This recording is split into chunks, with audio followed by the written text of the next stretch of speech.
Assalamualaikum warahmatullahi wabarakatuh.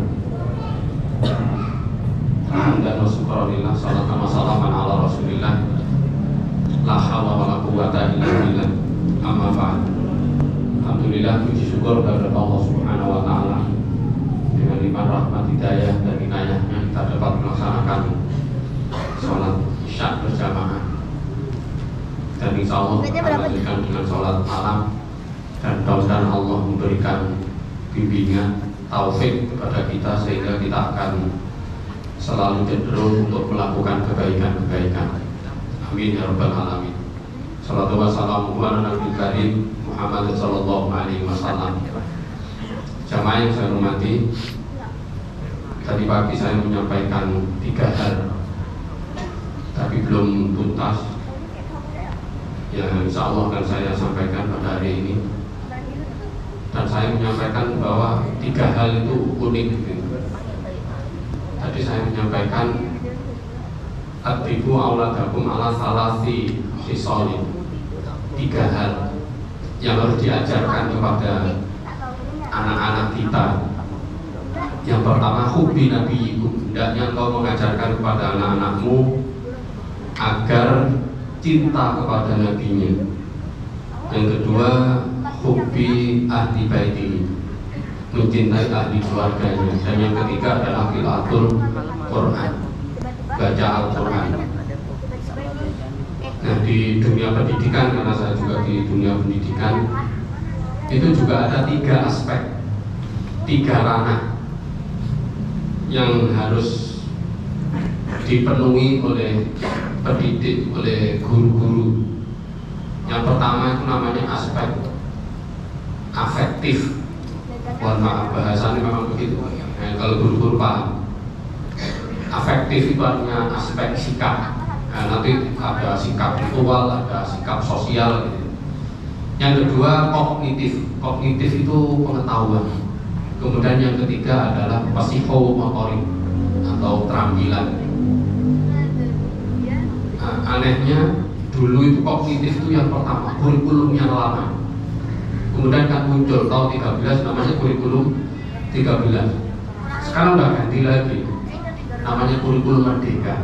Jadi kalau menterinya ganti, kurikulumnya memang mestinya ganti, karena biar dianggap kreatif.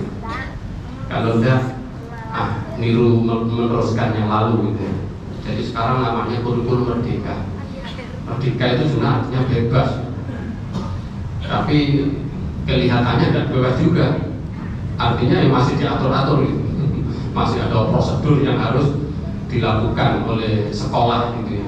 Masih diatur, tidak sebebasnya untuk mendidik anak-anak. Nah, ingin saya sampaikan hubbi nabiyikum, hendaknya engkau mengajarkan kepada anak-anakmu 3 hal. Yang tadi pagi saya sampaikan iman itu 3 juga. I'tiqadun bil qalbi wa iqrarun bil lisan wa amalun bil arkan. Yang saya contohkan 3 sahabat, 3 orang sebagai ibrah pembelajaran buat kita sekalian, bahwa itu ada sepanjang zaman sampai hari kiamat. Nah, yang dimaksud hubbi nabiyikum itu bukan hanya bahasa yang sering kita dengar bersolawat kepada Nabi, tapi lebih dari itu. Man ahabba sunnati faqad ahabbani, barang siapa yang cinta dengan jalanku, jalan yang aku tempuh, faqad ahabbani, berarti dia mencintai aku. Itu kata Nabi. Wa man ahabbani, dan barang siapa yang mencintai aku, ma'afil jannah, maka dia akan bersama aku di surga. Kalau di hadis lain, kullu ummati yadkhulunal jannah, semua umatku itu masuk surga, semuanya.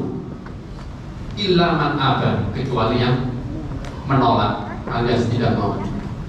Nah, yang tidak mau itu siapa?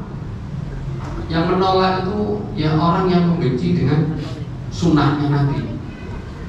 Nah, kita kembali sunnah, apa sih sunnah? Jalan yang ditempuh oleh Nabi.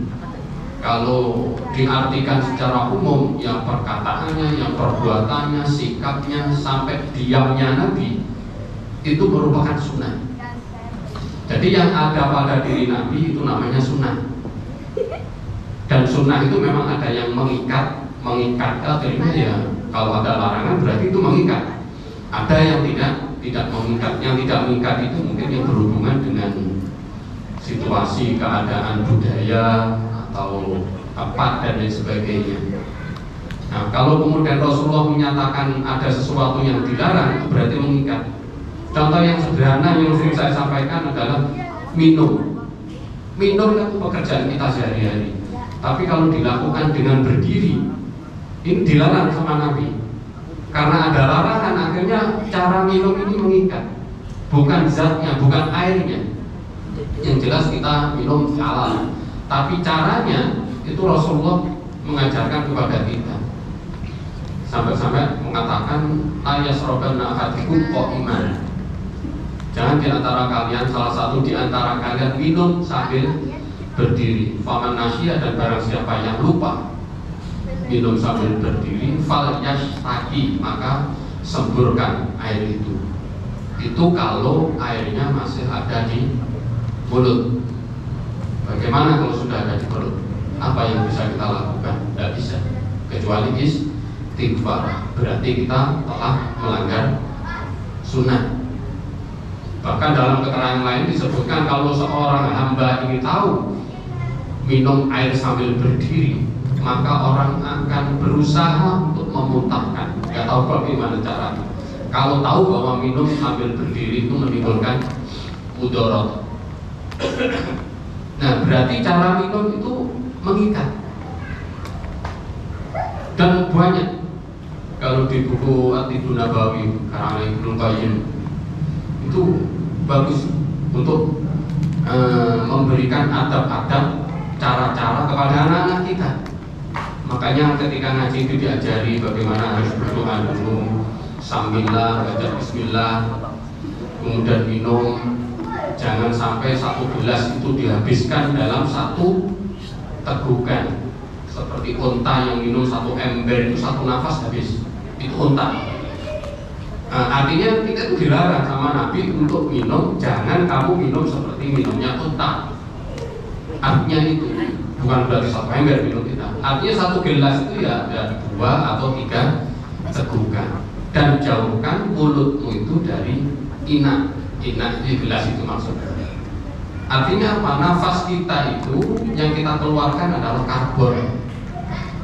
Monoksida atau dioksida. Karbon itu bahasa ini ya racun lah. Jadi yang kita keluarkan nafas itu adalah racun. Artinya kalau kemudian kembali ke gelas lagi, ke air lagi, berarti racun kita kembalikan lagi dalam tubuh.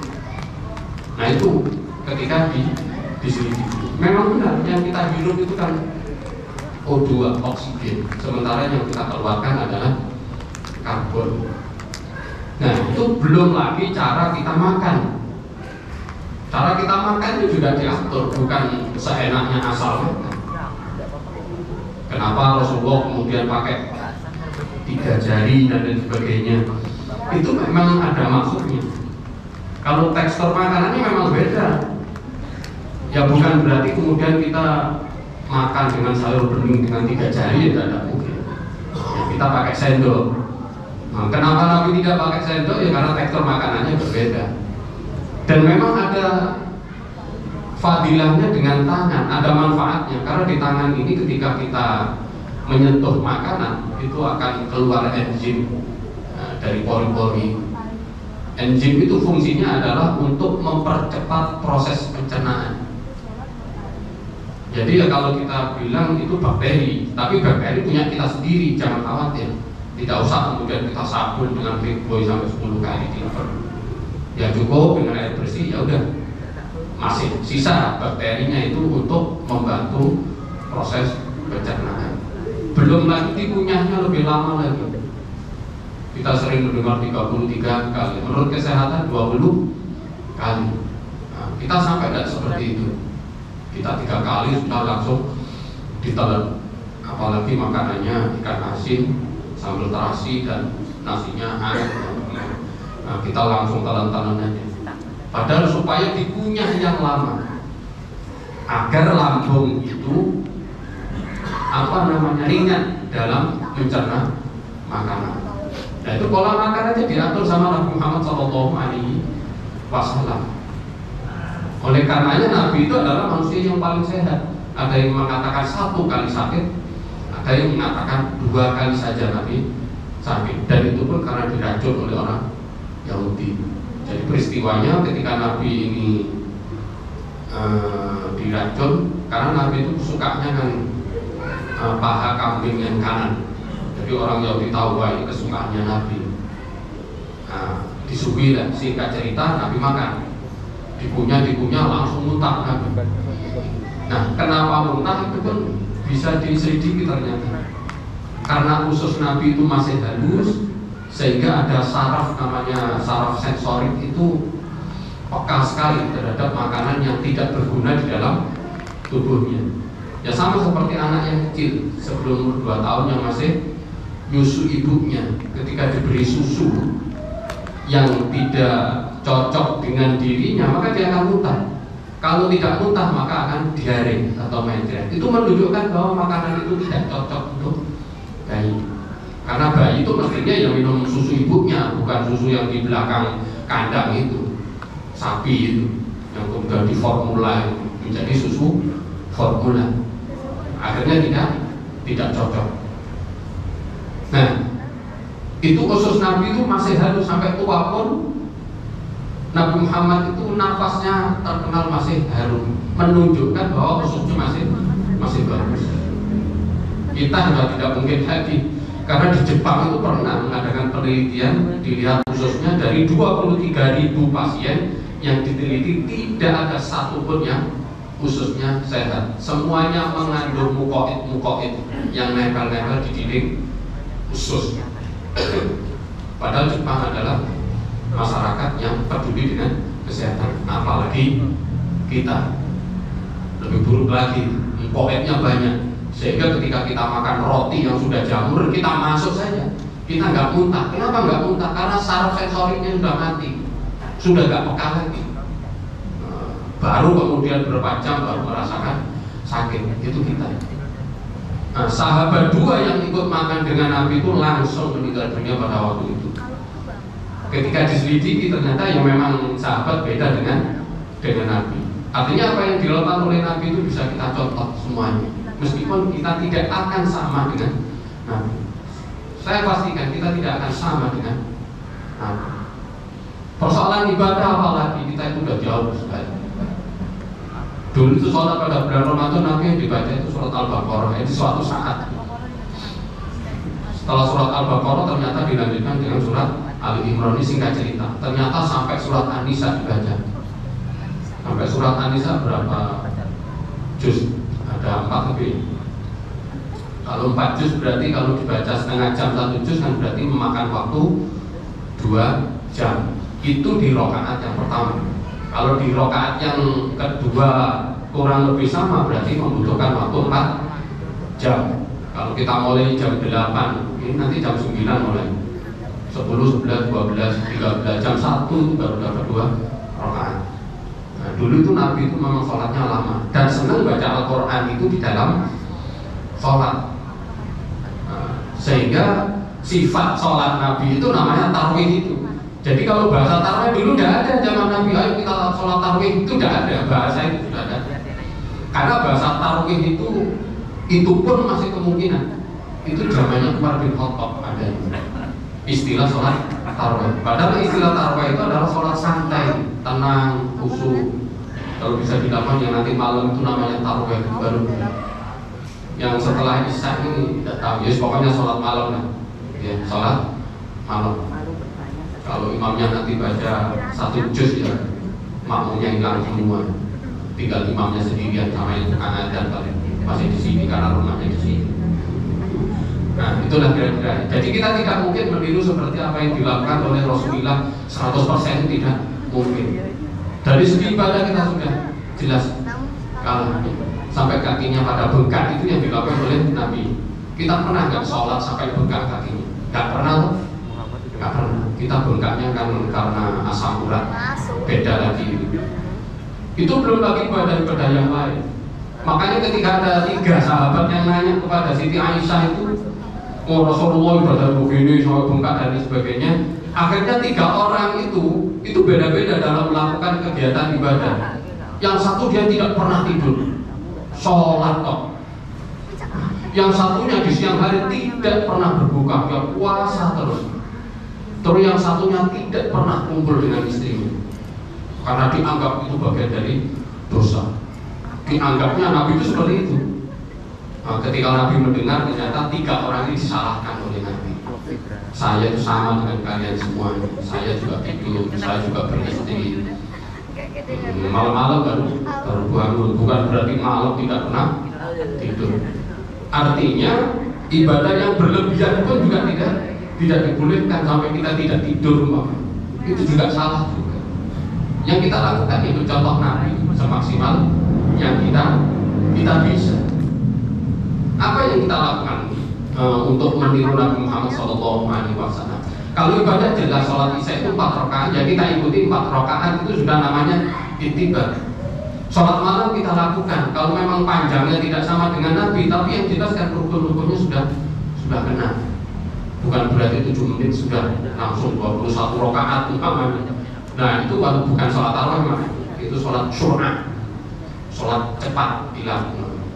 Kalau bahasa tarawih itu baru sekarang ini kita terkenal istilah sholat tarawih. Padahal itu adalah sifat sholat Nabi. Artinya sholat santai, tenang, khusyuk, jangan diperhatikan bagaimana. Mestinya begitu, tapi sudah salah kaprah. Tidak ada masalah. Ini persoalan bahasa. Termasuk tadi yang disampaikan oleh MC tadi. Nanti itu subuh. Kalau menurut kalender Masehi itu bukan nanti, tapi besok. Sekarang itu hari apa?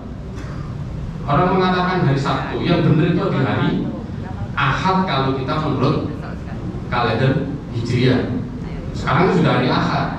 Makanya benar tadi saya pakai nanti subuh itu benar. Tapi kebiasaan kita karena kita ngikuti Masehi, makanya nanti malam itu baru berubah hari. Kalau sudah jam 12 berarti berganti hari menjadi hari Ahad. Sekarang masih hari Sabtu. Makanya tanggalnya sekarang masih. Padahal berubah kan setelah maghrib. Jadi kalau Hijriah berarti tadi maghrib itu sampai maghrib lagi nanti baru kemudian ganti hari. Nah ini perbedaan Hijriah sama Masehi. Sudah lewat ini. Nah ini yang bisa saya sampaikan. Jadi kita mengajarkan kepada anak-anak kita bukan hanya persoalan yang sifatnya ta'abudiyah, tapi persoalan-persoalan sepele seperti makan, minum, masuk kamar mandi, keluarnya, masuknya kaki kiri dulu, keluarnya kaki kanan dan sebagainya. Itu hal-hal yang sepele bagian dari iman yang saya sampaikan. Jadi tidak bisa dipisahkan dengan iman semuanya. Billahi taufiq wal hidayah. Assalamualaikum warahmatullahi wabarakatuh.